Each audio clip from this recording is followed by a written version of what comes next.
ورسوله الذي أرسله بالحق بشيرا ونذيرا وداعيا إلى الله بإذنه وسراجا منيرا فقد قال الله تعالى في كلامه المجيد وفرقان الحميد أعوذ بالله من الشيطان الرجيم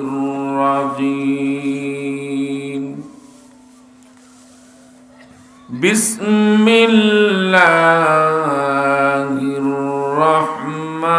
الرحمن الرحيم ومن أظلم ممن منع مساجد الله أن يذكر فيها اسمه وسعى في خرابها أولئك ما كان لهم أن يدخلوها إلا خائفين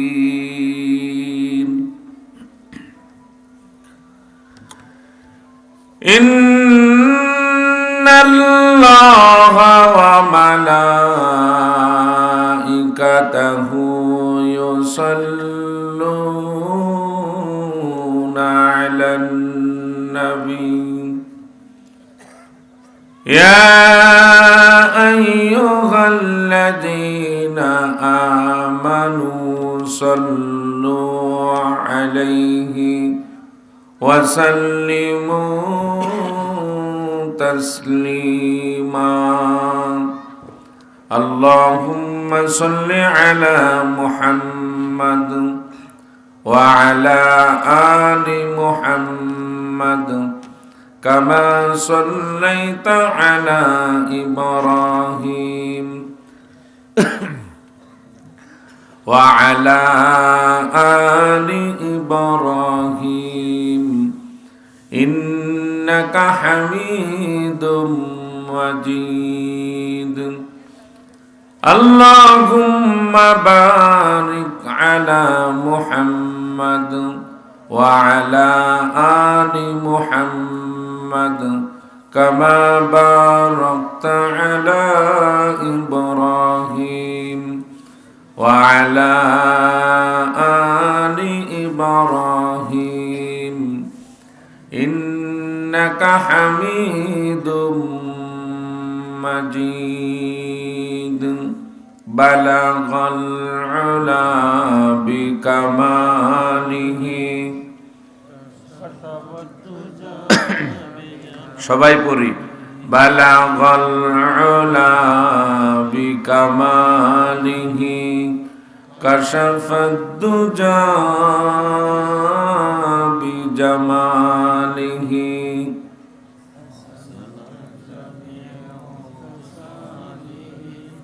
সাল্লু আলাইহি सारे आसमां पर पका दिया की आवाज है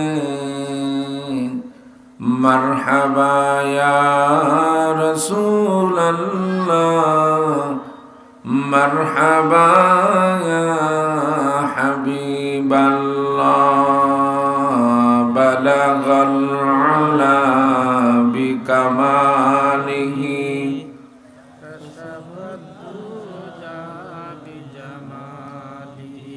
हसनत जमीअ खसालिही सल्लु अलैहि व পাটিরা পূর্বপাড়া বাইতুল নূর জামে মসজিদের উদ্যোগে 11তম বার্ষিক ইসলামী মহাসম্মেলনের অত্যন্ত শ্রদ্ধাভাজন সম্মানিত সভাপতি, সহসভাপতি,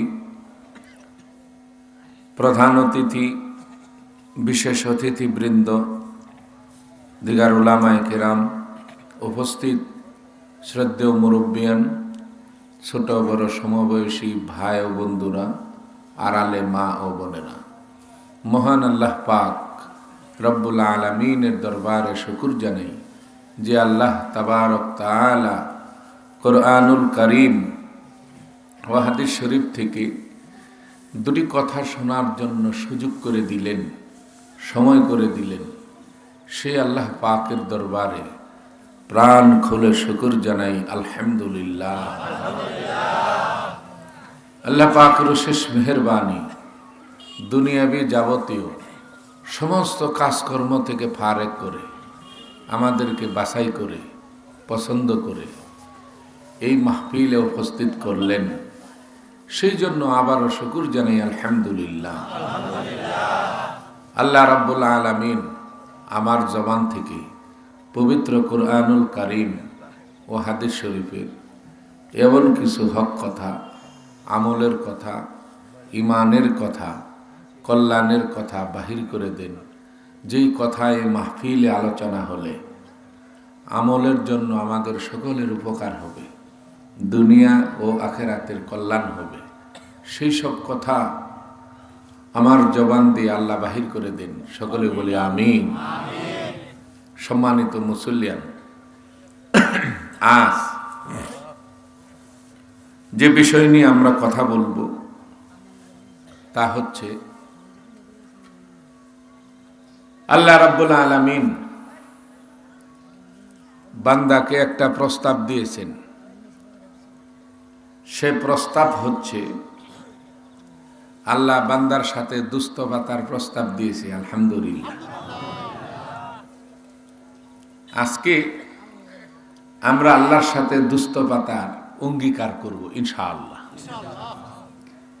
আল্লাহ কিসের জন্য দুস্থ বাঁধতে চাইলেন, দুস্থ হলে কি ফায়দা, না হলে কি আল্লাহর সিদ্ধান্ত, এই সম্পর্কে আমরা কোরআনুল কারীম থেকেই সরাসরি আলোচনায় আসব ইনশাআল্লাহ। এবং যেহেতু মসজিদ কর্তৃক আয়োজিত এই মাহফিল, মসজিদ সংক্রান্ত ব্যাপারেও আমরা কিছু কথা বলবো ইনশাআল্লাহ। এই মসজিদ ইবাদতখানা, এই মসজিদ পৃথিবীর প্রথম মসজিদ। কোনটি ভাই? পৃথিবীর প্রথম মসজিদ বাইতুল্লাহ, কাবা। এই মসজিদ কিয়ামতের দিন দুটি জিনিস ধ্বংস হবে না, পরে হবে। একটা হলো মসজিদ আর একটা হলো সিনেমা হল। এই দুটি, হ্যাঁ বাস্তব, এই দুটি ধ্বংস হবে না, পরে ধ্বংস হবে। যেমন তামাম পৃথিবীর সমস্ত মসজিদ বাইতুল্লাহর অংশ, বাইতুল্লাহর সন্তান, সব যখন ধ্বংস হয়ে যাবে, বাইতুল্লাহকে নেওয়ার জন্য আল্লাহ রাব্বুল আলামিন হযরত জিবরাইলকে পাঠাইবেন, বাইতুল্লাহকে নিয়ে আসো। বাইতুল্লাহ হযরতে জিবরাইলের একটা ইশারা মাত্র, কিন্তু সেই দিন সর্বশক্তি দিয়ে বাইতুল্লাহকে উঠাতে পারবে না। সাথে আল্লাহ মিকাইলকে পাঠাই দিবেন, দুই ফেরেশতা দুই দিক থেকে টানাটানি করবে, কিন্তু লড়াইতে পারবে না। তৃতীয়বার আল্লাহ ইসরাফিলকে পাঠাবেন, তিনজনও পারবে না। মিকাইলকে পাঠাবেন, চার ফেরেশতা চারটি কোনার ধরে টানবে, লড়াইতেও পারবে না। রহমতের অনেক ফেরেশতা আল্লাহ সাথে দিয়ে দিবেন, পারবে না। আল্লাহ বলবেন, হে বাইতুল্লাহ, তোর আমার কাছে কি আসতে ভালো লাগে না? আসতে চাস না কেন? কলে আল্লাহ, তামাম দুনিয়াতে আমার যে সন্তানগুলি ছিল মসজিদ, আমি সহ আমার ঘরে যারা যাতায়াত করত, আমার ঘরের সাথে যাদের সম্পর্ক ছিল দুনিয়াতে, মানে মসজিদের সাথে, তাদের রুহগুলি ছাড়া আমি বাইতুল্লাহ যাব না বলে ফেলবে। আল্লাহ রাব্বুল আলামিন বাইতুল্লাহকে বলবে, তোমার আবেদন মঞ্জুর করা হলো। এই রুহগুলি নিয়ে সমস্ত পৃথিবীর মসজিদ বাইতুল্লাহ সহ আল্লাহর দরবারে দাঁড়াবে। দুনিয়াতে যদি আপনার সাথে সম্পর্ক থাকে মসজিদের, তাহলে সেই দিন আপনার রুহটাও মসজিদের ভেতরে থাকবে। আর সিনেমা হল বলবে যে আমি যাব না। যারা আমার ঘরে আনাগোনা করত, তাদেরকে জাহান্নামে না নিয়ে আমি এখান থেকে যাচ্ছি না।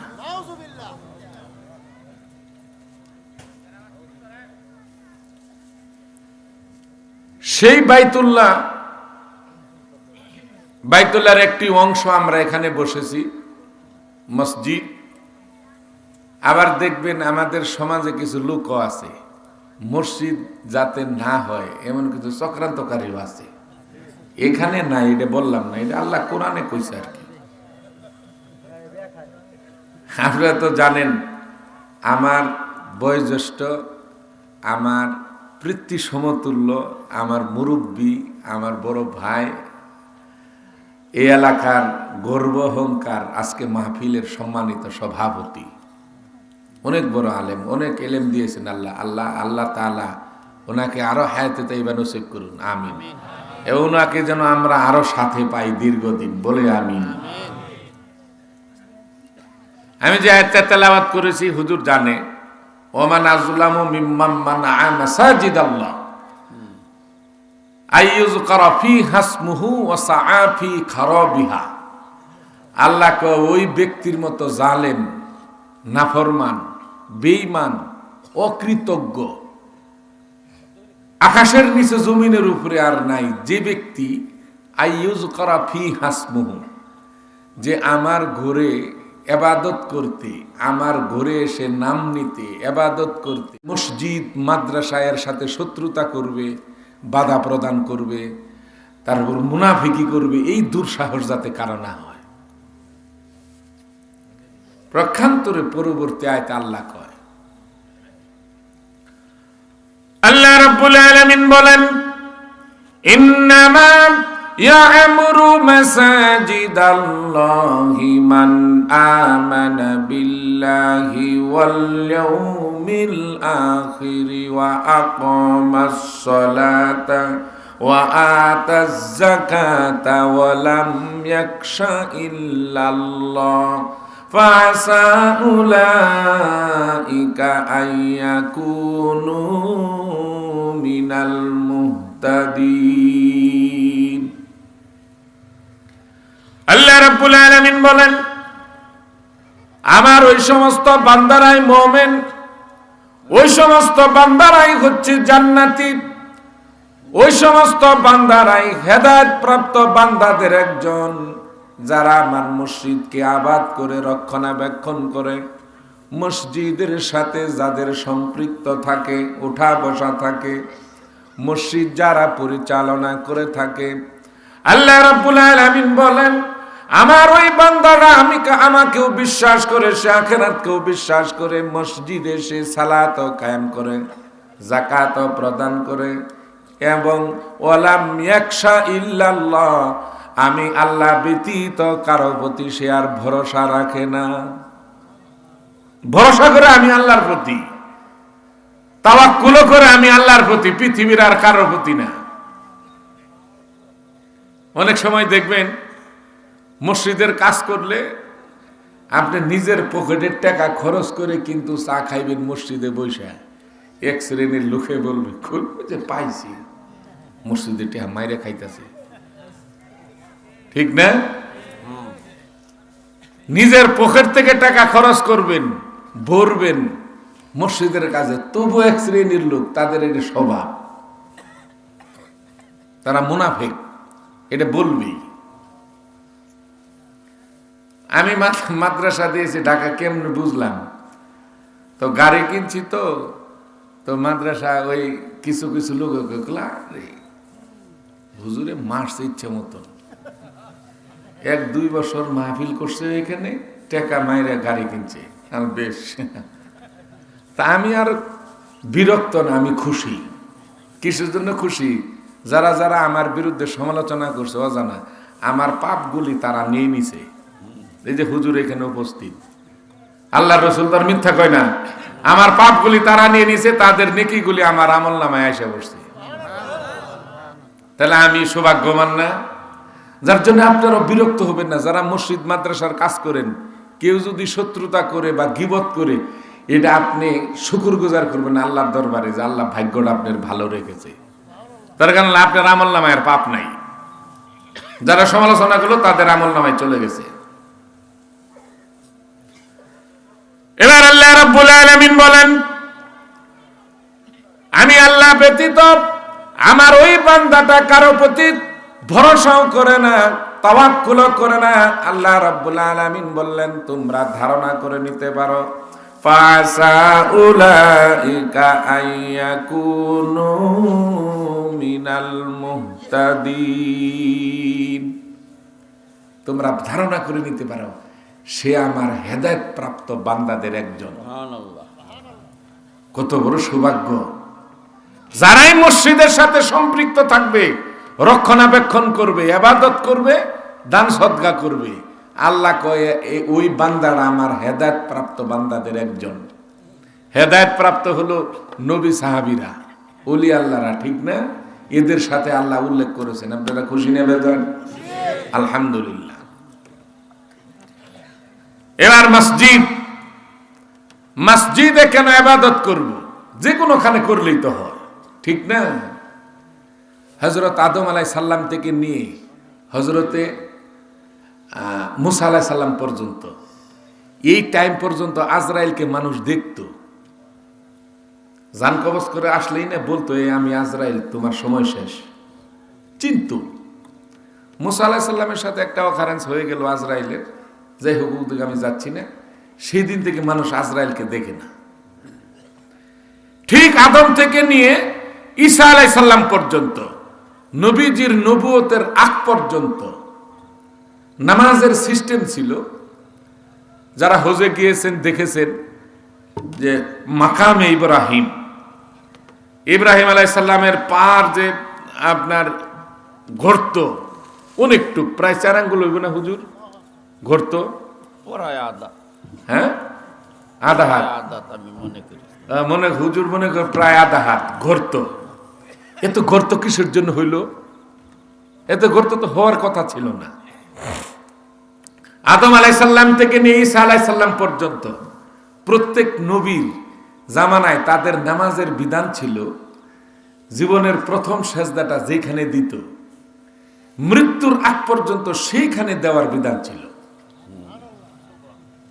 আপনি পাটিরা মসজিদে উত্তর পাশে জালানা সংলগ্ন জীবনের প্রথম সেজদাটা দিছেন, মৃত্যু পর্যন্ত যত দিন জীবিত ছিলেন ওইখানেই নামাজ পড়ার বিধান ছিল। আপনি পাটিরা বাজারে নামাজ পড়তেন, নামাজ হইতো না। বাইতুল্লাহ গিয়ে নামাজ পড়তেন, নামাজ হইতো না।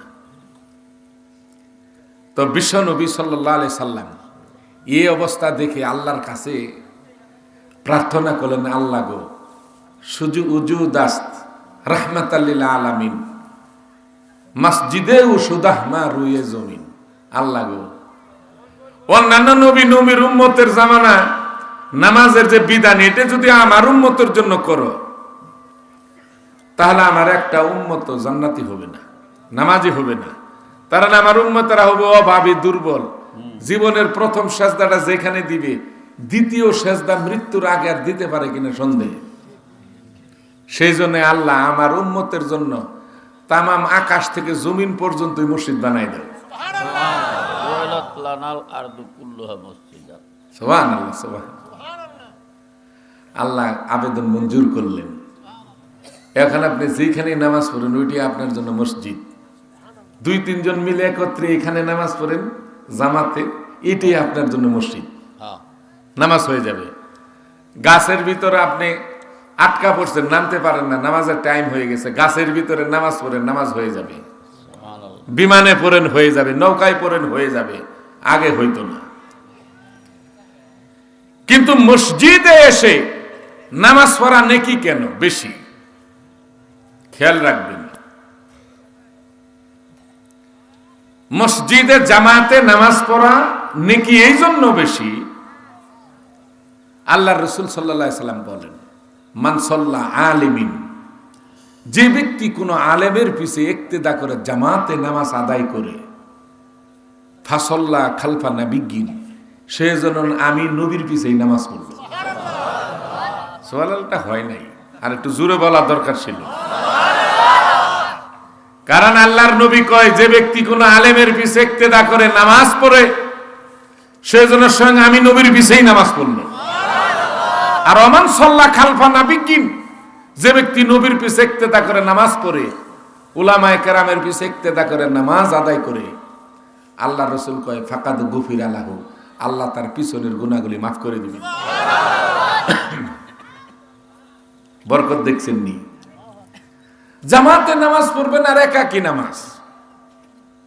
ঘরে বসে আপনি একাকী নামাজ পড়লেন, বললাম আর কি সূরা মুখস্থ নাই, আমার সূরা মুখস্থ আছে, একটু পড়েই পড়ি, ঘরের ভিতরে নামাজ পড়ি। একাকী নামাজ পড়লেন।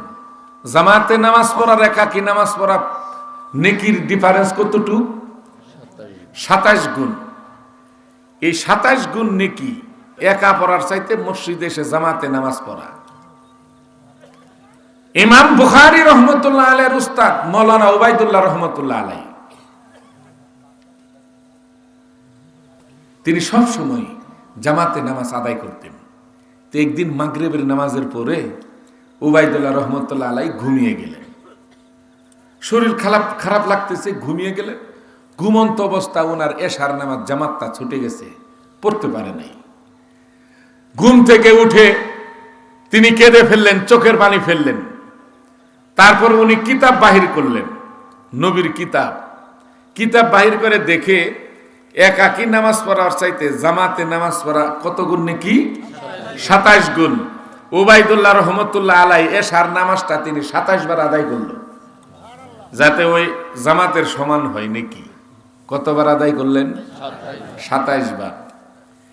27 বার এশার নামাজ পড়ার পরে উবাইদুল্লাহ রহমতুল্লাহ আলাইহি ঘুমিয়ে গেলেন। আবার ঘুমন্ত অবস্থায় স্বপ্নে দেখে, উবাইদুল্লাহ রহমতুল্লাহ আলাইহির 2টি ঘোড়া ছিল, এটি ঘোড়াতে সফর করত।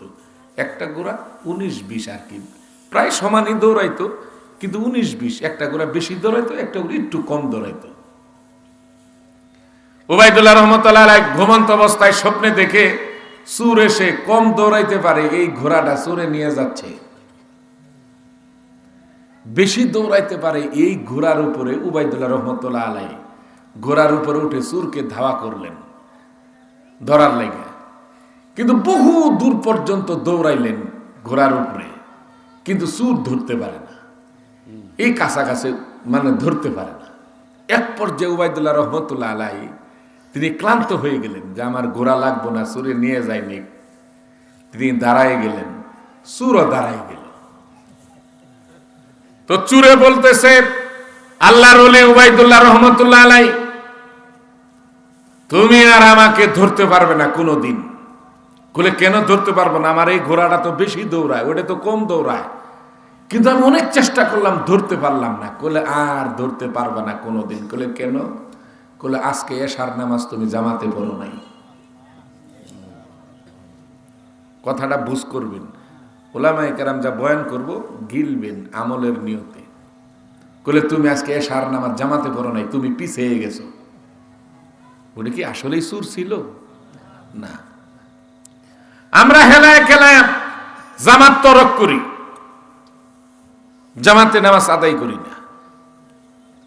আল্লাহর রাসূল বলেন, আজান শোনার পরেও যে ব্যক্তি কোনো সমস্যা নাই, এমনিতেই মসজিদে এসে যদি জামাতে নামাজ আদায় না করে, তার নামাজ না, আল্লাহ কবুল করবে না। কথাটা বুঝছেননি? যার জন্য জামাতে নামাজ পড়া ফায়দা কি? উলামায়ে কেরাম, কারি আর হাফেজ ব্যতীত যারা এখানে উপস্থিত, আপনাকে যদি কুরাল মারা হয় বলেন সূরা ফাতিহাটা সহি করে, সম্ভব না। কিন্তু জামাতে পড়লে ইমামের কেরাত সহি, এই উসিলায় আপনার নামাজটাও হয়ে গেল। জামাতের অন্যান্য নামাজ হইল, ওর সাথে আপনারটাও চলে গেল, নামাজ হয়ে গেল, কবুল হয়ে। এই মসজিদ বিশ্বনবী মুহাম্মদুর রাসূলুল্লাহ সাল্লাল্লাহু আলাইহি ওয়াসাল্লাম, আমি আপনাদেরকে নিয়ে যাচ্ছি মসজিদে নববীতে। মসজিদে নববী যখন নির্মাণ হয় তখন মসজিদের সাথে নবীজির বিবিদের 6টা রুম ছিল। বিবিদের জন্য মসজিদের সাথেই কয়টা রুম? 6টা রুম ছিল। মসজিদে নববী যখন নির্মাণ হবে, মক্কা থেকে মদিনায় নবীজি যখন হিজরত করলেন, হিজরত করার পরে নবীজির প্রথম মসজিদ মদিনায় মসজিদে কুবা। মসজিদে কুবা বর্তমান যে জায়গায়, আল্লাহর রাসূলের ঘোষণা অনুযায়ী যে ওইখানে 2 রাকাত নামাজ পড়বে গিয়া, তার আমল নামে একটা কবুলিয়াত উমরার নেকি লেখা হবে। ওই মসজিদের পাশেই ওই জায়গাটা ছিল মসজিদের আবু আইয়ুব আনসারীর, মদিনার তৎকালীন শ্রেষ্ঠ ধনী আনসার। আবু আইয়ুব আনসারী নবীজি মক্কা থেকে মদিনা হিজরত করে আবু আইয়ুব আনসারীর বাড়িতে 6 মাস ছিলেন। 6 মাস ওইখান থেকেই নবীজি দাওয়াতের কাজ চালু করেছেন। দাওয়াতের কাজ বিশ্বনবী মুহাম্মদুর রাসূলুল্লাহ সাল্লাল্লাহু আলাইহি ওয়াসাল্লাম আবু আইয়ুব আনসারীর বাড়িতে 6 মাস থাকার পরে আল্লাহ রাব্বুল আলামিন হযরতে জিবরাইল রে কয়, আমার বন্ধু পরার বাড়িতে আর কতদিন থাকবে? এটা কি হয়? হয় না। আল্লাহ রাব্বুল আলামিন হযরতে জিবরাইলকে বললেন, জিবরাইল রে, আমার বন্ধুর কানে কানে গিয়ে বলো, আগামীকাল আমার বন্ধুর সামনে একটি উট আসবে, এই উটের উপর আমার বন্ধু সওয়ার হবে, এই উটটা যেখানে গিয়ে থেমে যায় সেইখানেই মসজিদ নির্মাণ হবে।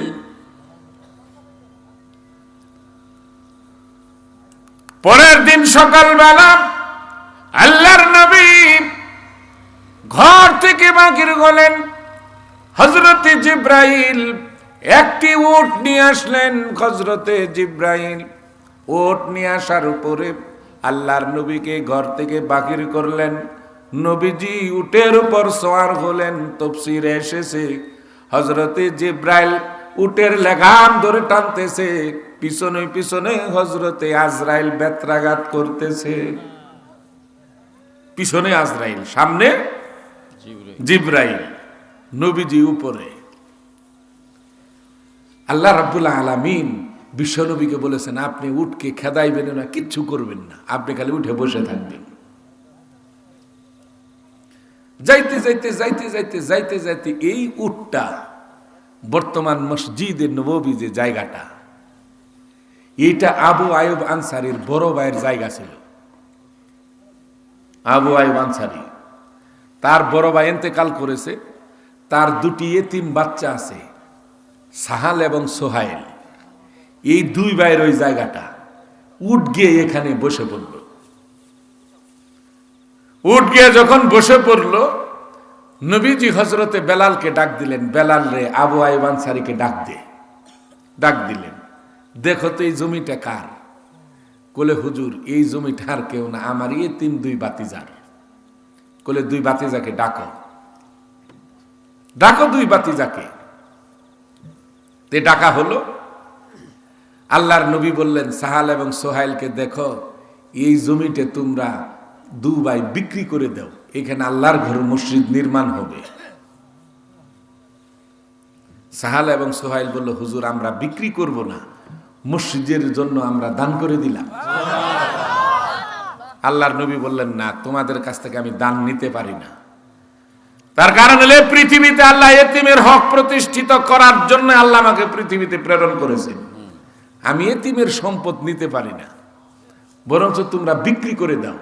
কত চাও? বলে, হুজুর আমরা কিছু বলবো না, আপনি যা দেন। নবীজি ঘোষণা করলেন, মসজিদে নববী নির্মাণ হবে, কিয়ামত পর্যন্ত এখানে আমার উম্মতেরা আসবে। মসজিদে নববীর নির্মাণের জন্য তোমরা কে কি সাহায্য করবা? চলে যাও বাড়িতে, আগামীকাল সকালবেলা নিয়ে আসবে। সবাই উপস্থিত, মুহাজির আনসার সব উপস্থিত। সবচেয়ে বেশি টাকা এনেছিল আবু আইয়ুব আনসারী, 1 বস্তা 2.5 মণ অবস্থায়।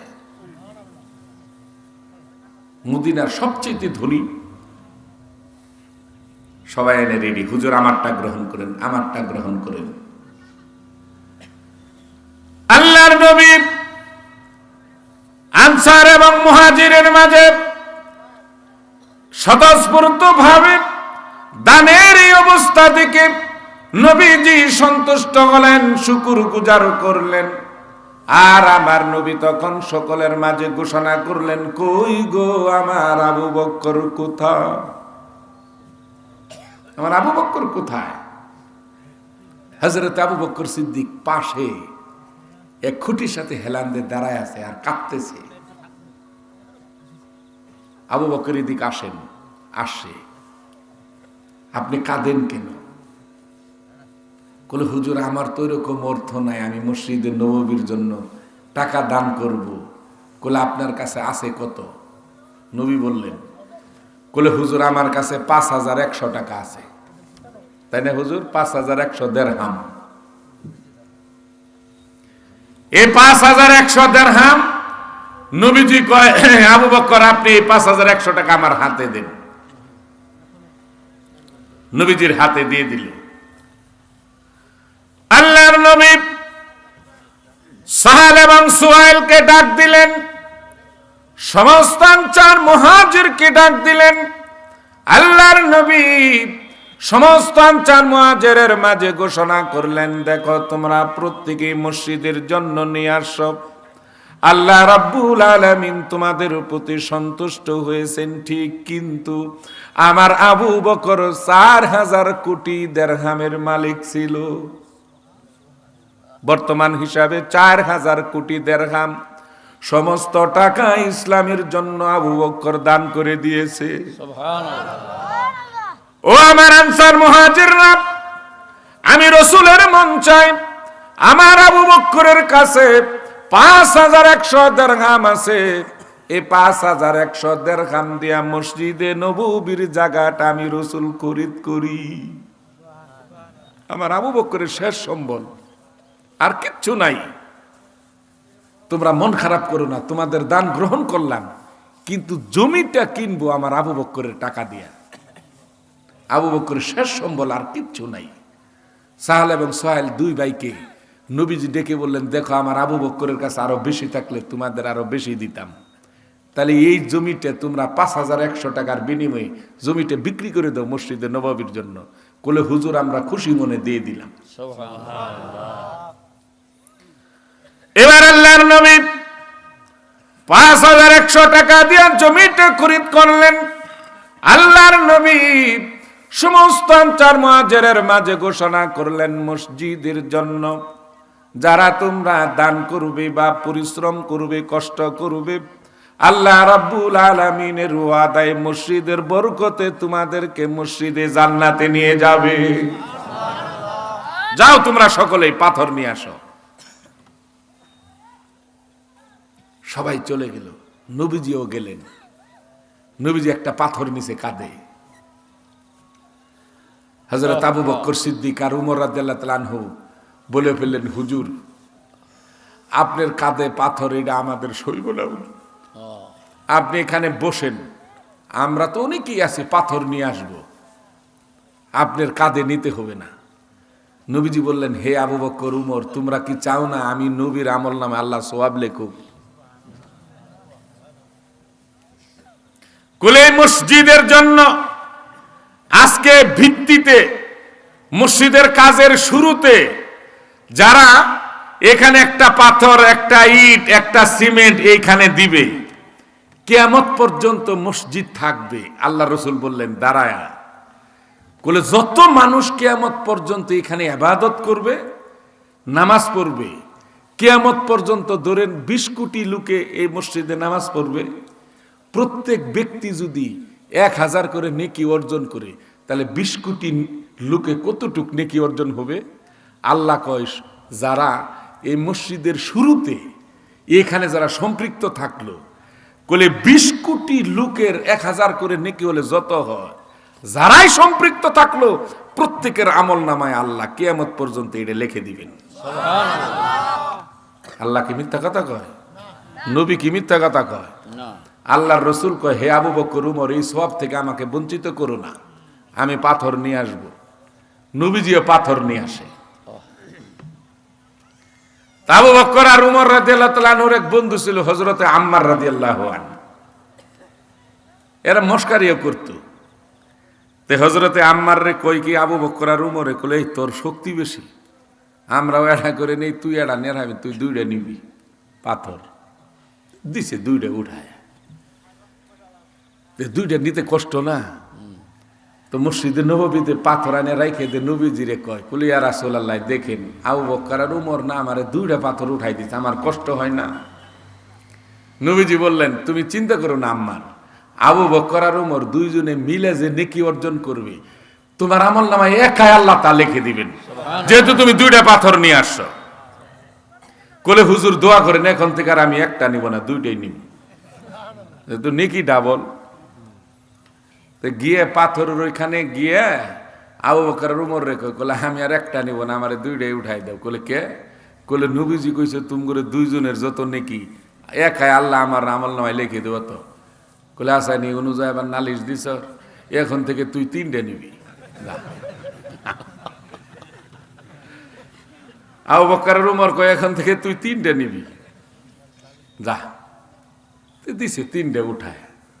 হযরতে আম্মার একবার এদিক কাইতো, একবার এদিক কাইতো, 3টে পাথর। তো কষ্ট করে আয়না শরীর গাইমে গেছে, আয়না মসজিদে নববী নির্মাণের জন্য রেখে দিয়েছেন। নবীজির সামনে দাঁড়ায় কয়, ইয়া রাসূলুল্লাহ, আবু বকর আর উমর চাই আমি দুনিয়া না থাকি, আমারে মাইরে ফেলতে চাই। কলে কেন? কলে 3টে পাথর উঠাই দিছে, আমি কি নিতে পারি? দেখেন না এটা আসলে আমার মাইরে ফেলাবার চাই না হেরা। আল্লাহর নবী বললেন, হে আম্মার, তুমি ভাগ্যবান, তুমি 3টে পাথর নিয়ে আসছো, কষ্ট হয়েছে তোমার, কিন্তু এখন থেকে তুমি মৃত্যু পর্যন্ত যে অবস্থায় মারা যাও, সাধারণ মৃত্যু হলেও এই 3টে পাথর আনাতে আল্লাহ তোমার মৌতটা শহীদের কাতারে লিখে দিবে, যার কোনো কবরের সওয়াল জবাব নাই, শাস্তি নাই, কিয়ামতের দিন হিসাব নাই, বিনা হিসেবে জান্নাত। দেখছেন ভাগ্য কত! এই মসজিদ আল্লাহর ঘর, যারা এই মসজিদের সাথে সম্পৃক্ত থাকবে তার সম্পর্ক কার সাথে থাকবে?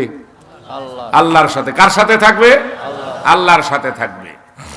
এবার আসুন, আপনি আল্লাহ রাব্বুল আলামিন একটা প্রস্তাব দিয়েছেন। প্রস্তাব কি? আল্লাহ কয়, ওয়াকালাল্লাহু ইন্নী মাআকুম, আমি আল্লাহ তোমার সাথে আছি এবং থাকব। আমি আল্লাহ তোমার বন্ধু হয়ে যাব, আমি আল্লাহ তোমার দুস্থ হয়ে যাব, আমি আল্লাহকে তুমি যা বলবা আমি তোমার জন্য তাই করব। সুবহানাল্লাহ। চিন্তা কত বড় প্রস্তাব দিয়েছে। আল্লাহ যদি আপনার হয়ে যার কোনো চিন্তা থাকে না। কবি কয়, সারে দুনিয়া হো মুখাল্লিফ কুছ নেহি হ্যায় লোকসান হে। বলে সারা দুনিয়ার মানুষ যদি তোমার শত্রু হয়ে যায়, তোমার কোনো ক্ষতি নাই। গম নেহি হায়, ডর নেহি হায়, জব রহমত রহমান হে। বলে তোমার কোনো চিন্তা নাই, কোনো ভয় নাই, যদি তোমার সাথে তোমার আল্লাহ থাকে। ঠিক না? আল্লাহ যদি সাথে থেকে আরো কোনো ভয় আছে, আরো কারো দরকার আছে? আল্লাহ কয়, ওয়াকালাল্লাহু ইন্নী মাআকুম, আমি আল্লাহ তোমার সাথে আছি, আমি তোমার মুখ হয়ে যাব, তোমার হাত হয়ে যাব, তোমার জবান হয়ে যাব। সুবহানাল্লাহ, সুবহানাল্লাহ। আল্লাহ রাব্বুল আলামিন এবার বললেন, আমি তোমার দুস্থ পাতার জন্য আমি আল্লাহর পক্ষ থেকে তোমাদের জন্য 5টা প্রস্তাব রয়েছে। 5টা প্রস্তাব যদি তোমরা আমি আল্লাহর গ্রহণ করো, সাথে সাথে আমি আল্লাহ তোমার সাথে দুস্থ পাতা হয়ে গেল। 5টা শর্ত দিছে আল্লাহ দুস্থ পাতা।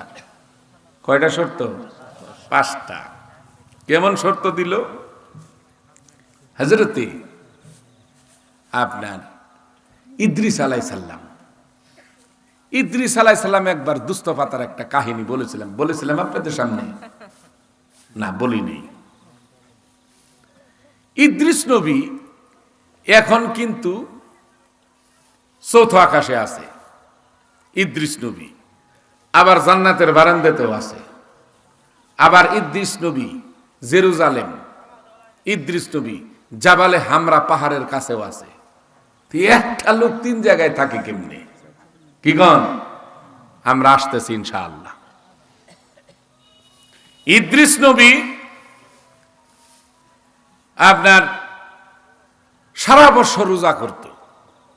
ইদ্রিস নবী একটা রোজাও ভাঙত না। তো একদিন মালাকুল মউত আজরাইলে কয়, আল্লাহ তুমি যদি অনুমতি দিতে, তোমার এক নবী এত বুজুর্গ, আমি তার সাথে একটু সাক্ষাৎ করতে যাইতাম। আল্লাহ বলল, তুমি কার কথা বলতেছো? বল, ইদ্রিস নবী। বল, ঠিক আছে, যাও। ইদ্রিস নবীর বাড়িতে মালাকুল মউত আজরাইল আসছে মুসাফির হয়ে, মানে মানুষ রূপ ধারণ করে। আইসা আর ইদ্রিস নবী ইফতারের আগ মুহূর্ত সময় আইসে আর কি। আইসে দেখে ইদ্রিস নবীর সামনে সিজনাল সারাপ, দামি দামি ফল ফলাদি ইদ্রিস নবীর সামনে। তো মুসাফির সাইজে মালাকুল মউত কয়, ইদ্রিস নবী গো, এগুলোর তো এখন সিজন না ফলের, এগুলো পাইলেন কোথায়?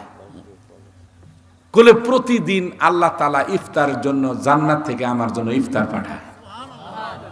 এখন কেমন বুজুর্গ বুঝ করেন, জান্নাত থেকে প্রতিদিন ইফতার পাঠায় ইদ্রিস নবীর জন্য। কইলে, আপনি কি সবগুলি খায়ালান? কইলে, সবগুলি খাইতে পারি না, কিছু থাকে, এটা আবার জান্নাতে চলে যায়। কইলে, আমি কি আপনার বাড়িতে মেহমান হিসেবে থাকতে পারি, মুসাফির? কইলে, অবশ্যই থাকতে পারেন, থাকেন। কইলে, আপনি খানা খান? কইলে, না, আমি রোজা না।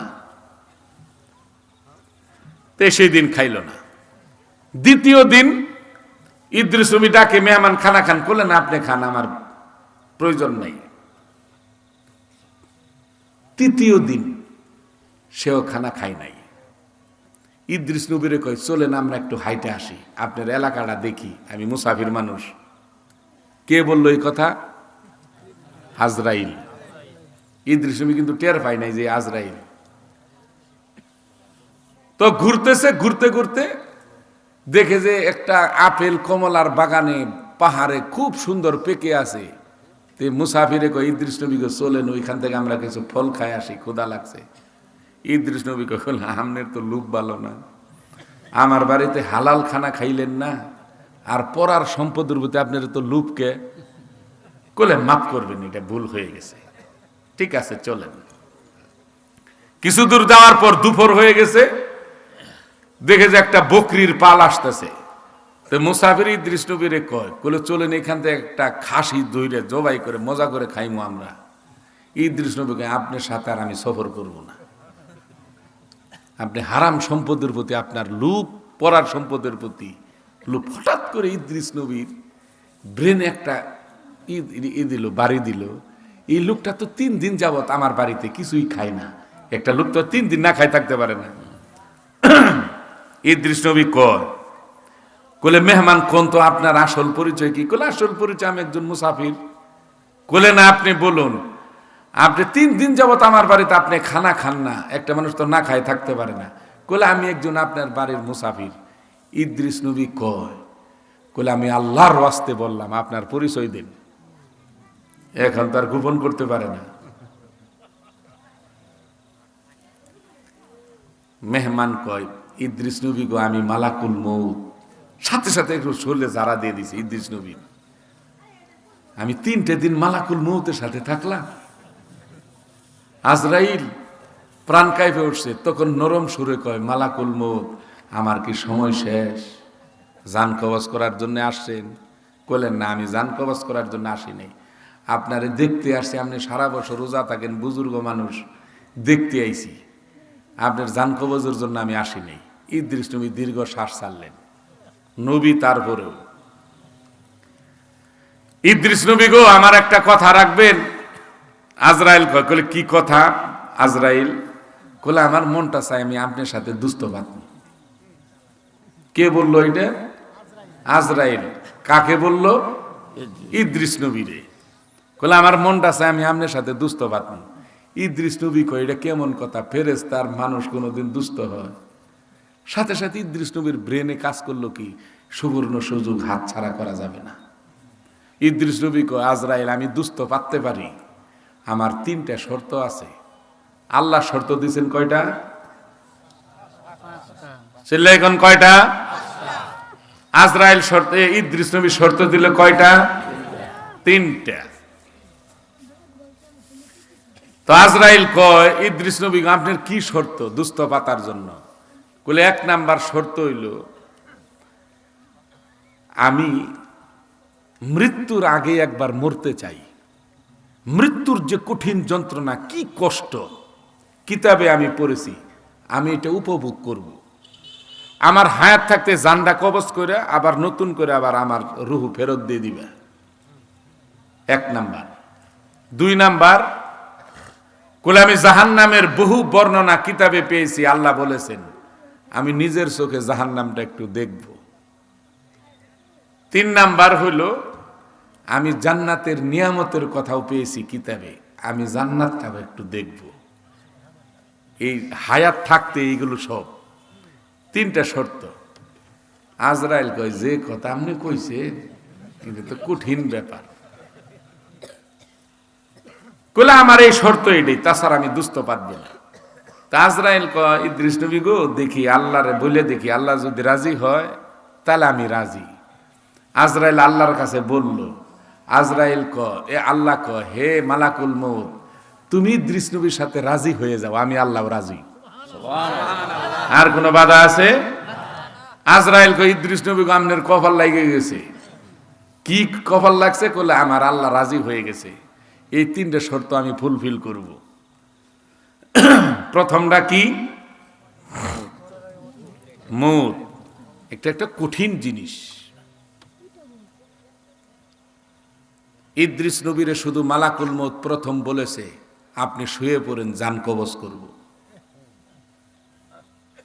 খালি কথাটা বলেছে, কিছু করে নেই।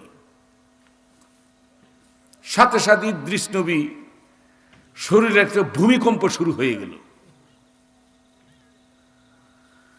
এইবার ইদ্রিস নবী শুয়ে পড়ার পরে মালাকুল মউত শুধু ইদ্রিস নবীর সিনার উপরে হাতটা রেখে দিয়েছে। একটা চিৎকার মেরে ইদ্রিস নবী কয় মালাকুল মউত তাড়াতাড়ি আমার উপর থেকে হাত সরাও। আমার মনে হয় তামাম আকাশটা ভেঙ্গে আমার বুকের উপরে চাপ দিয়েছে। মালাকুল মউত দেখে বলে ইদ্রিস নবী গো, কি বলেন আপনি? আমি তো শুধু হাতটা রেখে দিয়েছি, এখনো তো আমি কিছুই শুরু করি নাই, আপনাকে কোনো শাস্তি আমি দেই নাই। আপনি জানেন না আমি যখন কোনো গুনাহগার বান্দার সামনে উপস্থিত হই, আমার পা দুটি থাকে জমিনে, মাথাটা থাকে আকাশ ছোঁয়া, আমার এক একটি চোখ থাকে বড় বড় এক একটি পুকুরের ন্যায়, মাথার এক একটি চুল থাকে এক একটা বড় বড় মোটা মোটা খেজুর গাছের ন্যায়, এবং আমার এক একটি দাঁত থাকে এক একটি খেজুর গাছের ন্যায় না, এক একটি তাল গাছের ন্যায় মোটা এবং লম্বা, এক একটি দাঁত থাকে, হাতের এক একটি নখ থাকে এক একটি সুপারি গাছের মতো লম্বা এবং ধারালু। আমি যখন কোন গুনাহগার বান্দার সামনে উপস্থিত হয়ে যাই, আমার চেহারা দেখে ওই ব্যক্তি কেঁদে ফেলে পায়খানা প্রস্রাব পর্যন্ত করে দেয়। ইদ্রিস নবী গো, আমাকে দেখে ওই ব্যক্তিটা তার ভয়ে কলিজাটা মুখের কাছে এসে যায়। ইদ্রিস নবী চোখের পানি ধরে রাখতে পারলেন না।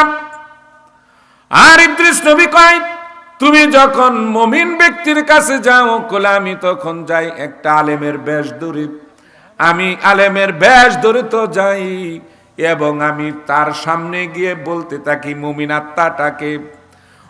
আত্মাটাকে বলতে থাকি ইরজিই ইলা রাব্বিকি রাদিয়াতাম মারদিয়া ফাদখুলি ফি ইবাদি ওয়াদখুলি জান্নাতি।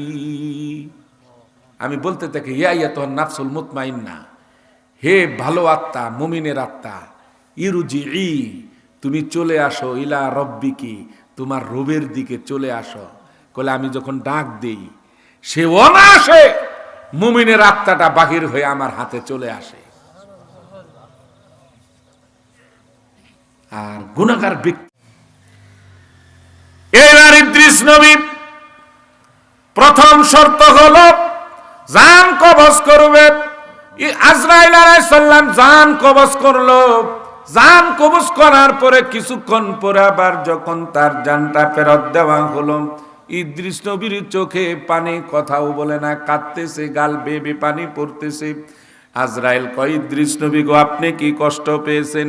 বলে, কষ্ট পেয়েছি কি তা জানি না, তুমি একটা জিনিস জেনে রেখো, জীবন্ত কোন ব্যক্তি, কোন জীব জানোয়ার, কোন মানুষের শরীর থেকে চামড়া খসালে চাকু দিয়া যে ব্যথা অনুভব, কষ্ট অনুভব হয়, আমার মনে হয় তার চাইতে বহু গুণ বেশি কষ্ট আমি পেয়েছি। জান কবজে কষ্ট পেয়েছি। যাই হোক, শর্ত একটা পুরা হলো, ঠিক না? দ্বিতীয় শর্ত কি? জাহান্নামটা দেখাবে। মালাকুল মউত করলো কি? পাখাটা বিছিয়ে দিল। কলে আপনি পাখার উপরে উঠিল, ইদ্রিস নবী চোখটা খালি বন্ধ করবেন। চোখ বন্ধ করে মালাকুল মউত দেখে, ইদ্রিস নবী দেখে জাহান্নামের দূর কিনার দিয়ে হাঁটতেছে। ইদ্রিস নবী খালি ইশারা দেখাইল, জাহান্নামের তেজস্বী আওয়াজ আর গর্জন চিৎকার জাহান্নামের, এই দেখে ইদ্রিস নবীর মুখে আর কোনো কথা নেই। এবার জাহান্নাম দেখানোর পরে তৃতীয় শর্ত হলো জান্নাতটা দেখাবে। জান্নাতের বারান্দার কাছে গিয়া মালাকুল মউত ইদ্রিস নবীকে ডেকে বলি, ইদ্রিস নবী গো, শর্ত তো প্রথম দুটি পুরা হয়েছে, এটাই লাস্ট, তাড়াতাড়ি আপনি যাবেন। আপনি তো জান্নাতের ভেতরে ঢুকতে পারবেন না, আপনি বারান্দায় ঢুকতে পারবেন। আখিরি নবীর উম্মতের আগে কেউ জান্নাতের ভেতরে ঢুকতে পারবে না। আজরাইল বলে দিল, আপনিও ঢুকতে পারবেন না। আখিরি নবী আর তার উম্মতের আগে জান্নাতে কেউ ঢুকতে পারবে না। কোলা আপনি বারান্দায় যাইবেন, যায়া বারান্দাটা দেখে তাড়াতাড়ি আইসে পড়বেন। আবার তো আমগরে সময় কম, দুস্থ পাততে হবে, ঠিক না? দুস্থ পাততে হবে, আপনি খালি বারান্দায় দেখে তাড়াতাড়ি আইসে বলি। ইদ্রিস নবী কয়, তুমি অপেক্ষা করো এখানে। ইদ্রিস নবী আর এটা কয় না যে আমি আইসে বলবো, এটা আর কয় না। কলে তুমি অপেক্ষা করো এখানে। কলে আপনি তাড়াতাড়ি আইবেন কিন্তু। কলে ঠিক আছে, তুমি এখানে অপেক্ষা করো। এবার ইদ্রিস নবী করলো কি? বারান্দায় গিয়ে দেখুন, একটু মহব্বতে জিকির করে আল্লাহ রহমত বর্ষিত হোক। বলে লা ইলাহা ইল্লাল্লাহ,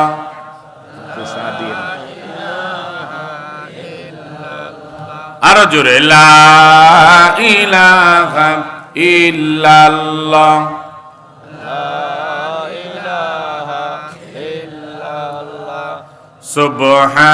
সুবহানাল্লাহ, আলহামদুলিল্লাহ, লা ইলাহা ইল্লাল্লাহ, সুবহানাল্লাহ,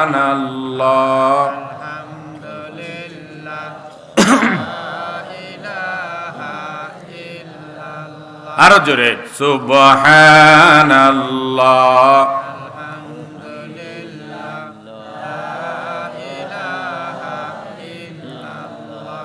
লা ইলাহা ইল্লাল্লাহ।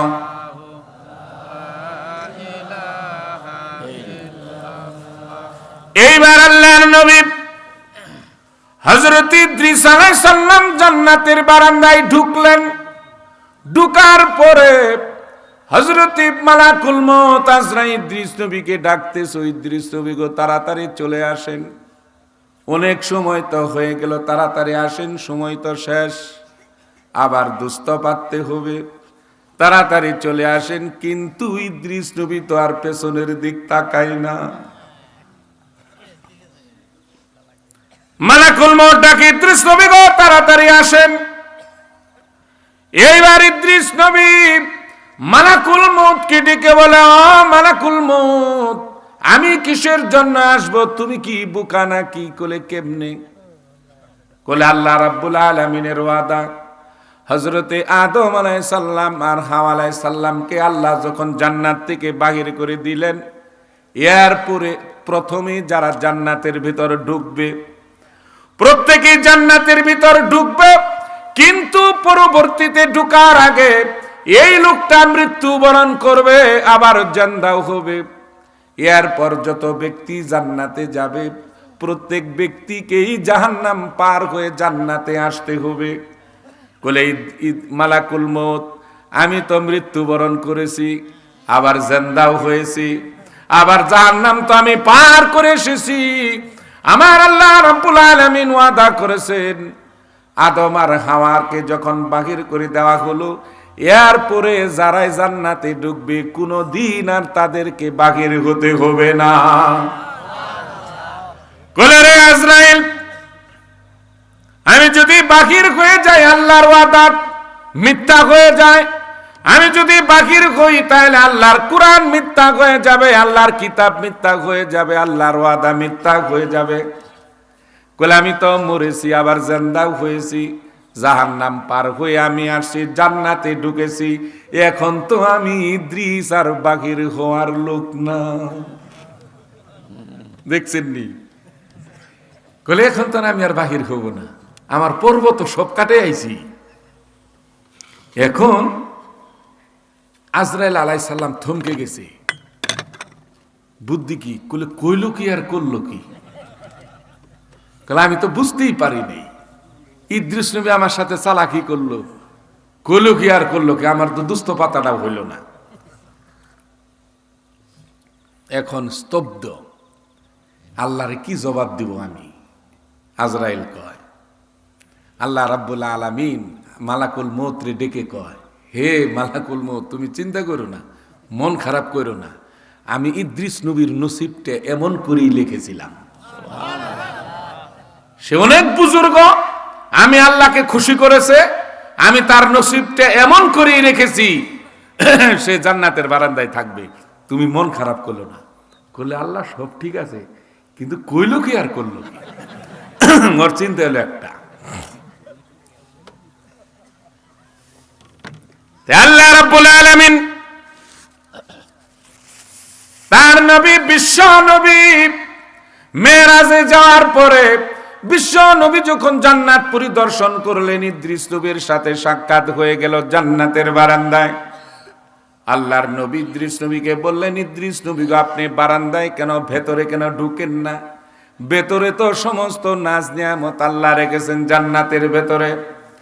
ইদ্রিস নবী কয়, ইয়া রাসূলুল্লাহ, কি আমি ইদ্রিস যে দিন থেকে জান্নাতের বারান্দায় প্রবেশ করেছি, সেই দিন থেকে, সেই সময় থেকে আমি জান্নাতের ভেতরে ঢোকার জন্য দরজায় যখন নক করি, ভেতর থেকে মহিলাদের কণ্ঠের মতন করে আওয়াজ আসে, ডিস্টার্ব করবেন না, জান্নাতের এই রুমটা আখিরি নবীর অমুক উম্মতের জন্য রিজার্ভ হয়ে আছে।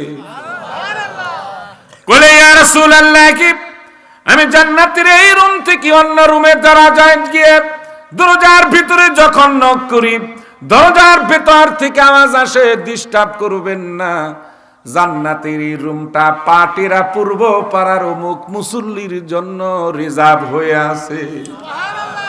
বলে, ইয়া রাসূলুল্লাহ, কি আমি ইদ্রিস জান্নাতের লক্ষ লক্ষ দরজা অতিক্রম করেছি, আর কোন নবীর উম্মতের কথা আমি একটাও শুনতে পেলাম না, শুধু শুনলাম আখিরি নবী আর আখিরি নবীর উম্মতদের জন্য রিজার্ভ হয়ে আছে।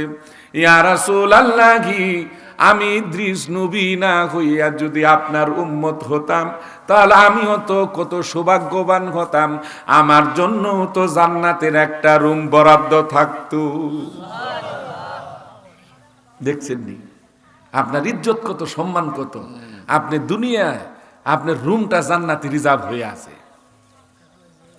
কইলে আমি যদি ইদ্রিস নবী না হয়ে আপনার উম্মত হতাম কত ভাগ্যবান ছিলাম। দুজন নবী আল্লাহর দরবারে প্রার্থনা করেছিলেন আখিরি নবীর উম্মত হওয়ার জন্য। একজন ঈসা আলাইহিস সালাম আর একজন ইদ্রিস আলাইহিস সালাম। ঈসা আলাইহিস সালামের দোয়া আল্লাহ মঞ্জুর করেছেন। পৃথিবীতে যে আসবে ঈসা নবী, নবী হয়ে আসবে না, আখিরি নবীর উম্মত হয়ে আসবে। দেখছেন? আর সেই নবীর উম্মত আপনারা, কত বরকত। এবার আল্লাহ রাব্বুল আলামিন বান্দাদেরকে প্রস্তাব দিয়েছেন, আমার বান্দাদের জন্য আমি প্রস্তাব দিলাম। অকালাল্লাহু ইন্নী মাআকুম লা ইন আকামতুমুস সালাতা ওয়া আতাইতুমুজ যাকাত ওয়া আমানতুম বিরুসুলি ওয়া আযযারতুমুহুম ওয়া আকরাদতুমুল্লাহা কারদান হাসানা। আল্লাহ কয় আমার শর্ত 5টা। 1 নাম্বার শর্ত, লা ইন আকামতুমুস সালাহ, যারা সঠিকভাবে টাইমলি ওয়াক্ত মোতাবেক 5 ওয়াক্ত নামাজ কায়েম করবে। শর্ত দিলেন কে? আল্লাহ। চিল্লায় এখন কে? আল্লাহ। 1 নাম্বার শর্ত কে কে মানতে রাজি? ইনশাআল্লাহ। সবাই মাশাআল্লাহ, নারায়ে তাকবীর, নারায়ে তাকবীর। 1 নাম্বার শর্ত আল্লাহ, লা ইন আকামতুমুস সালাহ। এই শর্তটা একটু কঠিন, সঠিকভাবে না পালন করা কি কঠিন? হ্যাঁ কঠিন। আল্লাহ নিজেই বলতেছে কঠিন, আপনি বলবেন কি? আল্লাহ রাব্বুল আলামিন বলেন, ওয়া ইন্নাহা লাকাবীরাতুন ইল্লা আলাল খাশিঈন। বলে নিশ্চয়ই নামাজ একটা ভারী জিনিস, কঠিন জিনিস। টাইমলি 5 ওয়াক্ত নামাজ আদায় করা, এটা আসলে একটা কঠিন জিনিস, ঠিক না? কি কঠিন না সহজ? কিন্তু কাদের জন্য?